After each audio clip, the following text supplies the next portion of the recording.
வணக்கம் நண்பர்களே.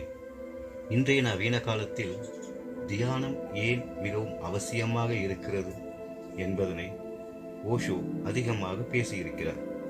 அதிலிருந்தும் தியானம் என்பது என்ன என்ற நூலிலிருந்தும் இந்த காணொளி உருவாக்கப்பட்டிருக்கிறது. வாங்க விரிவாக பார்க்கலாம்.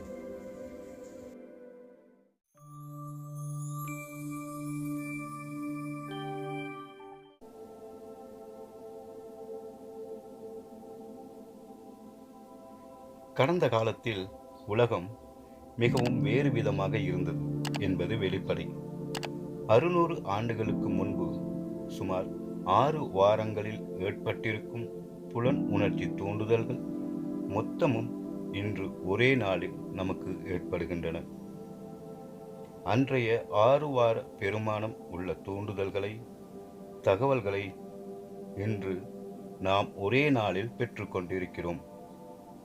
கற்பதும் பின்பற்றுவதுமான நெருக்கடி நம்மீது சுமார் 40 மடங்கு அதிகரித்திருக்கிறது.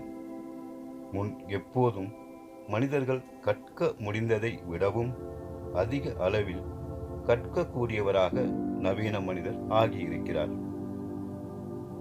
ஏனெனில் இப்போது கற்பதற்கு அதிக விஷயம் இருக்கிறது. ஒவ்வொரு நாளும் நவீன மனிதர் புது புது நிலைமைகளுக்கு தக்கவாறு தன்னை உருமாற்றிக் கொள்ளக்கூடியவராக ஆக வேண்டியிருக்கிறது. ஏனென்றால் உலகம் வெகு வேகமாக மாறிக்கொண்டிருக்கிறது. இது ஒரு மாபெரும் சவால்தான். இந்த மாபெரும் சவால், அதை நாம் ஏற்றுக்கொண்டால் உணர்வின் விரிவாக்கத்திற்கு மகத்தான உதவி செய்யும்.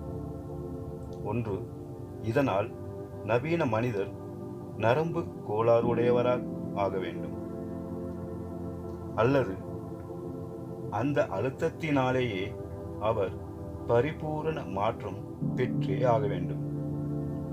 இதை நீங்கள் எப்படி எடுத்துக்கொள்கிறீர்கள் என்பதை பொறுத்தது அது. திரும்பி போக வழியே கிடையாது என்பது மட்டும் நிச்சயம். புலன் உணர்ச்சி தூண்டுதல்கள் மென்மேலும் அதிகரித்து கொண்டேதான் போகும். உங்களுக்கு அதிகமான தகவல்கள் கிடைத்து கொண்டுதான் இருக்கும். உயிர் வாழ்க்கை மென்மேலும் கூடுதல் வேகங்களில் மாறிக்கொண்டேதான் போகும். நீங்களும் தொடர்ந்து புதியவற்றை கற்கவும் அதற்கு தக்கவாறு மாற்றம் கொள்ளக்கூடியவர்களாகவும் ஆக வேண்டி வரும். கடந்த காலத்தில் மனிதர் பெரிதும் மாறாத உலகினில் வாழ்ந்தார். எல்லாமே நிலையாக இயக்கமற்று இருந்தது. உங்கள் தகப்பனார் உங்களிடம் விட்டு செல்லும் அதே நிலையிலேயே நீங்களும் இந்த உலகை விட்டு சென்றுள்ளீர்கள். எதையும் நீங்கள் மாற்றி இருக்க மாட்டீர்கள். ஒன்றுமே மாறவில்லை. நிறைய கற்பது என்னும் பிரச்சனையே அன்று இருக்கவில்லை. ஓரளவு கற்றாலே போதுமானதாய் இருந்தது. அதுபோக மீதி இடம் உங்கள் மனதில் ஏதுமற்ற காலி இடமாகவே இருந்தது. இதனாலேயே மக்கள் மனநலத்துடன் விளங்க முடிந்தது. இப்போது அம்மாதிரியான காலி இடங்களே இல்லை. நீங்களாகவே அரிய முயற்சியினால் உருவாக்கினால்தான் உண்டு. முன் எப்போதையும் விட இப்போதுதான் தியானம் அதிகம் அவசியமாகி இருக்கிறது. எந்த அளவுக்கு அவசியம் என்றால், ஏறக்குறைய அது ஒரு ஜீவ மரண பிரச்சனையாகவே இருக்கிறது. கடந்த காலத்தில் அது ஒரு ஆடம்பரமாக இருந்தது. ஒரு புத்தர், ஒரு மகாவீரர், ஒரு கிருஷ்ணர் என சிலரே அதில் ஆர்வம் செலுத்தினார்கள். மற்றவர்கள் தன் சுபாவ இயல்பிலேயே அமைதியாக, ஆனந்தமாக, ஆரோக்கியமாக இருந்தார்கள். எனவே தியானத்தை பற்றி சிந்திக்கும் தேவை அவர்களுக்கு இருந்திருக்கவில்லை. ஒரு லஜ்ஜையற்ற முறையில் அவர்கள் தியானித்து வந்தார்கள். வாழ்க்கை மிகவும் அமைதியாக, மிகவும் மெதுவாகவே இயங்கிக் கொண்டு இருந்தது. எனவே மிகவும் மந்த புத்தி கொண்ட மக்களும் கூட அதற்கு தக்கவாறு இயங்க முடிந்தது. இன்றைக்கு மாறுதல் மிகவும் அசாதாரணமான வேகமும் விரைவும் கொண்டதாக இருக்கிறது. எந்த அளவுக்கு என்றால் மிகவும் புத்திசாலியான மக்களும் கூட அதற்கு ஏற்ப மாற்றம் கொள்ள இயலாதவர்களாக உணர்கிறார்கள். ஒவ்வொரு நாளும் வாழ்வானது மாறிக்கொண்டே வருகிறது. திரும்பவும் நீங்கள் கற்க வேண்டியிருக்கிறது. திரும்ப திரும்ப நீங்கள் கற்றுக்கொள்ளும் தன்மையிலேயே இருக்க வேண்டி இருக்கிறது. இனி ஓதுவதை ஒரு நாளும் நீங்கள் நிறுத்திவிடவே முடியாது.